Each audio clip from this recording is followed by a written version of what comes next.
Olá, boa tarde. Quarta-feira, 4 de novembro de 2020. Hoje é dia do inventor e dia da favela. O Boletim Guará está no ar. A gente começa esta edição falando do caso da menina Alana Ludmila. Ela que foi assassinada em novembro de 2017, quando tinha 10 anos de idade.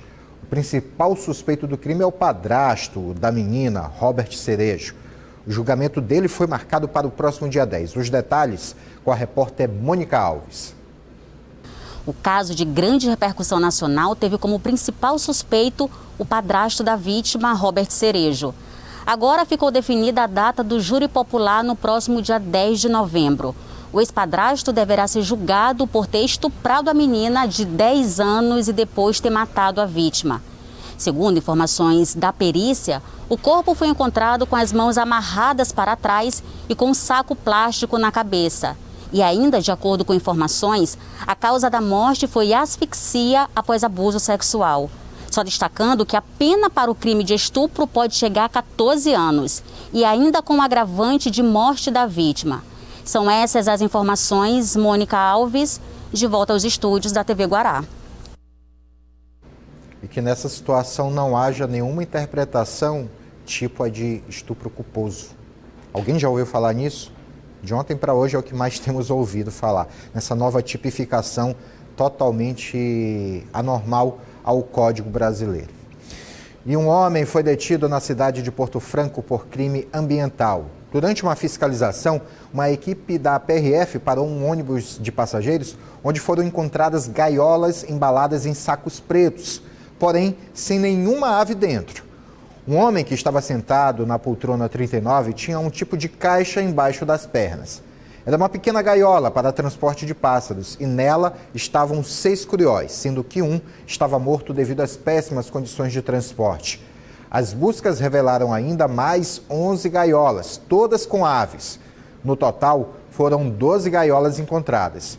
O homem que estava com as gaiolas disse que tinha a documentação para o transporte de 14 curióis, mas não tinha a necessária para os outros animais. Segundo o relato dele, os curióis vinham da cidade de Mogi Guaçu, interior de São Paulo, e seriam levados para um senhor no município de Timon. No total, foram apreendidas 35 aves e 16 gaiolas. Os animais serão encaminhados para o Ibama, na cidade de Imperatriz. O suspeito vai responder pelos crimes de transporte irregular e maus tratos de animais. No último fim de semana, o Detran e o Batalhão de Polícia Rodoviária realizaram a Blitz da Lei Seca. Os números mostram um resultado positivo. A operação da Blitz da Lei Seca, realizada no último final de semana de feriado prolongado pelo Departamento Estadual de Trânsito, com apoio do Batalhão de Polícia Rodoviária, teve um resultado de dados positivos para o Detran, segundo a coordenadora de Educação para o Trânsito do órgão. Foi intensificada a fiscalização, foi intensificada a parte educativa também, intercalando sempre uma operação Lei Seca com uma campanha educativa, com uma faixa de pedestre, com Se Liga na Via, com Direção Certa, que é onde nós vamos aos bares. A ação, que teve início na sexta-feira, dia 30, se estendeu até ontem, feriado de finados. Foi realizada nas MAs e avenidas da capital. Barreiras de retenção e barreiras educativas, testes de bafômetro e veículos abordados fizeram parte da operação. Tudo isso mantendo o distanciamento, usando máscara, fazendo uso do álcool e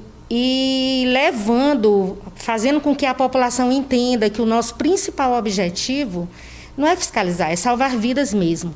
Todas as vezes que a gente tira alguém alcoolizado das ruas, é uma vida que a gente está salvando, é uma vida que a gente está protegendo. Fiscalizar é um ato também de amor. De acordo com informações do Detran, na sexta-feira, na Avenida dos Holandeses, foram abordados 198 veículos e realizados 176 testes com bafômetro. 22 condutores autuados por dirigirem sob efeito de bebida alcoólica. No domingo, dia 1º, a Operação Lei Seca fez 83 abordagens, 76 testes com bafômetro, além de autuações a motoristas dirigindo após ingestão de álcool. O dia de finados, último dia da operação, 151 veículos parados e 149 testes com bafômetro. E houve recusa de 2 pessoas em se submeterem ao teste. 44 autuadas em efeito alcoólico. Já a Operação Finados 2020 da Polícia Rodoviária Federal, que teve início na sexta-feira, meia-noite, se estendendo até as 23 horas e 59 minutos de ontem, dia 2, contabilizou 17 acidentes, 22 pessoas feridas e 11 óbitos, além de 623 autuações das mais diversas por infração de trânsito. A PRF realizou essa operação em todas as estradas federais que cortam o Maranhão. As ações da Lei Seca, sempre conduzidas pelo órgão de trânsito, foram suspensas no início da pandemia e foi um dos primeiros estados brasileiros a retornar às atividades, em julho. Nós temos vários projetos que a gente trabalha exatamente a questão do álcool e direção. Nós temos o Direção Certa, que é um projeto onde a gente trabalha nos bares, onde a gente chega àquela pessoa, aquele condutor, possível condutor que está na mesa e fala da importância, da responsabilidade que ele tem. Entendeu? Então, fala sobre beber e dirigir. A gente tem uma conversa com aquele condutor. A Defensoria Pública do Estado do Maranhão já tem espaço físico para instalar mais um núcleo ecológico da instituição. A Federação das Indústrias do Estado do Maranhão, a FIEMA, cedeu um terreno localizado na zona rural de São Luís para que seja instalada uma nova unidade. Com esta unidade, as famílias da região vão ter acesso aos serviços da Defensoria mais perto de suas residências, porque a área fica nas proximidades do Senai Distrito Industrial. A unidade integra o projeto Defensoria Mais Perto de Você, que visa a implantação de núcleos ecológicos em containers. O primeiro núcleo ecológico e sustentável da DPE foi inaugurado há quase um ano na área Itaquibacanga. A unidade já beneficiou cerca de 300 mil pessoas, distribuídas em cerca de 60 bairros. Falando sobre política, na semana passada, o presidente da República, Jair Bolsonaro, esteve no Maranhão, mas sua vinda já causava atrito bem antes. Lembra que o presidente disse que o governo do Maranhão teria negado segurança com o efetivo da Polícia Militar quando ele estivesse aqui participando de um evento evangélico em Balsas? Essa afirmação foi feita em entrevista à Rádio Jovem Pan no dia 21 de setembro. Isso fez o governador do Maranhão, Flávio Dino, acionar a Justiça, pedindo explicações. Pois bem, o ministro Marco Aurélio Mello, do Supremo Tribunal Federal, notificou Jair Bolsonaro sobre o pedido de explicações apresentado pelo governador, pois, segundo Flávio Dino, o presidente cometeu calúnia ao dizer que suspendeu os planos depois que o governador negou o efetivo da PM para fazer esquema de segurança.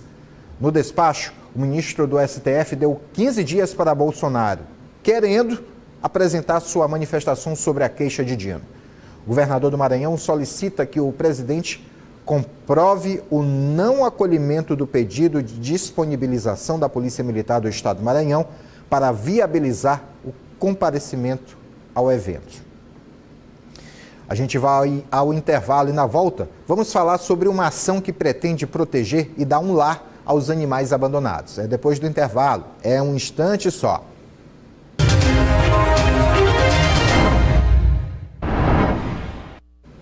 De volta ao Boletim Guará.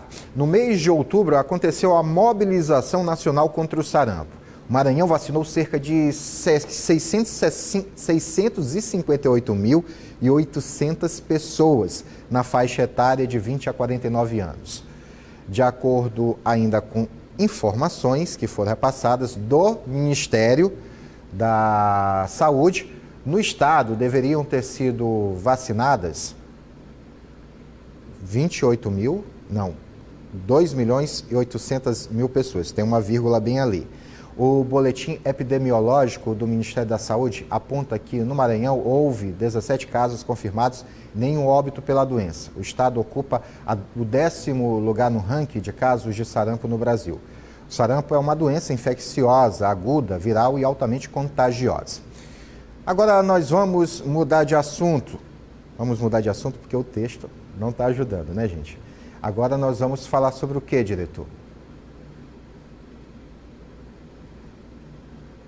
Exatamente. Nesta pandemia do coronavírus, muitos dos que foram afetados pela doença ficaram sem o paladar e sem o olfato, sentidos que possuem ligações com as atividades cerebrais.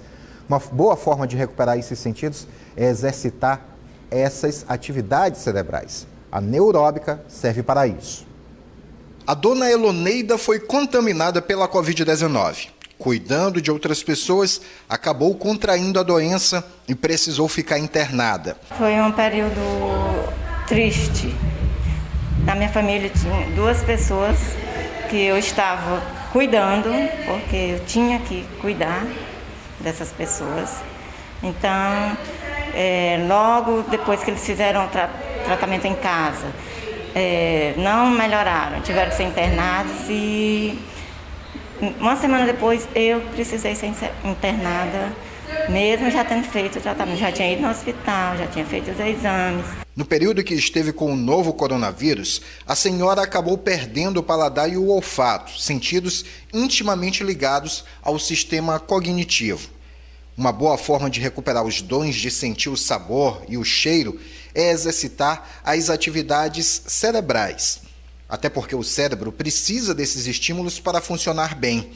A chamada neuróbica busca ativar nas pessoas boas lembranças que surgem a partir de um odor ou do gosto de um determinado alimento. Faz parte das nossas memórias todos esses sentidos. A gente sente, né? A gente, quando está sentindo, a gente começa a guardar no nosso cérebro essas memórias. Então, é importante, no decorrer da nossa vida, ter esse cuidado, né? Mesmo com essa situação que nós estamos vivendo, que é novo para todo mundo, a gente não tem tanta informação, né? Mas o que nós temos que aproveitar ao máximo. Então, tem em casa? Faça, né? E o exercício cerebral é para todas as idades. Participei de alguns exercícios conduzidos pela empresária. Com uma fruta, ela me fez lembrar de um fato na infância. Aqui, ó. O que traz a você essa memória aqui? Lembro de uma vez em que eu estava na minha sala de aula, professora, mesmo estando lá no fundo, ela sentiu o cheiro da fruta que eu estava descascando embaixo da mesa escondida. Com o café, outra lembrança. Cheiro de manhã cedo. Esse me traz uma memória bem particular a respeito até de saúde. Se eu não tomar pela manhã cedo, o restante do dia é de dor de cabeça. Pois é. Aí você não está podendo tomar. Aí o que você pode fazer? Vou levar um pouquinho do meu pozinho, ó. O cheiro já contribui bastante. O cheiro já contribui. São essas ligações entre um material e um fato que ajudam a mexer com os neurônios. Nos forçam a trazer memórias e ativam o cérebro. É como a mistura do óleo com a gasolina, que dão força ao motor e movimentam o veículo. Para a gente poder ter qualidade de vida, a gente precisa cuidar de todos esses pilares. A alimentação, né? A atividade cognitiva, que é o que nós fazemos aqui. Fazer atividade física, se possível, 30 minutos todos os dias. Os trabalhos de estímulo que já vinham ajudando a dona Elô antes mesmo da Covid-19 foram fundamentais para ela nos últimos meses. Eu tenho me esforçado de toda maneira para recuperar minha saúde em geral. O Ministério Público do Maranhão ajuizou uma ação civil pública pedindo à Justiça que o município de São Luís e o Estado do Maranhão sejam obrigados a providenciar o resgate, cuidados, cadastro, acompanhamento, identificação, busca de abrigo e adoção para animais abandonados de pequeno porte, em especial gatos e cães. Tudo sob o acompanhamento de veterinários. A ação se baseia em denúncias ditas corriqueiras, que as promotorias de justiça recebem com informações sobre animais de pequeno porte em estado de abandono. No mesmo documento, foi revelado que a Prefeitura de São Luís não possui um local para acolher animais abandonados ou maltratados. Informação confirmada pela Unidade de Vigilância em Zoonoses, atrelada à Secretaria Municipal de Saúde. Além disso, o Conselho Regional de Medicina Veterinária e a Comissão de Defesa e Proteção Animal da Ordem dos Advogados do Brasil informaram que não existem cadastros de entidades públicas ou privadas que realizam o resgate e a guarda temporária de animais vítimas de maus tratos e abandonos. A ação foi assinada em conjunto por 2 promotores de justiça da área de proteção ao meio ambiente, urbanismo e patrimônio cultural de São Luís. Voltamos depois do intervalo. Aguarde um instante só.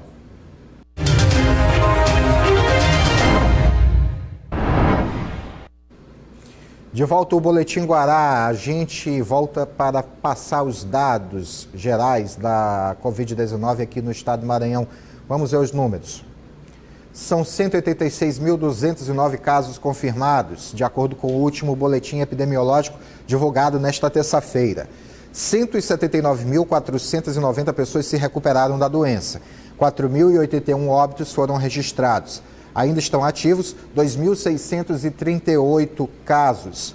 Mais de 424 mil testes já foram realizados e mais de 325 mil casos já foram descartados aqui no estado. 101 pessoas estão internadas em UTI e 154 internadas em enfermaria.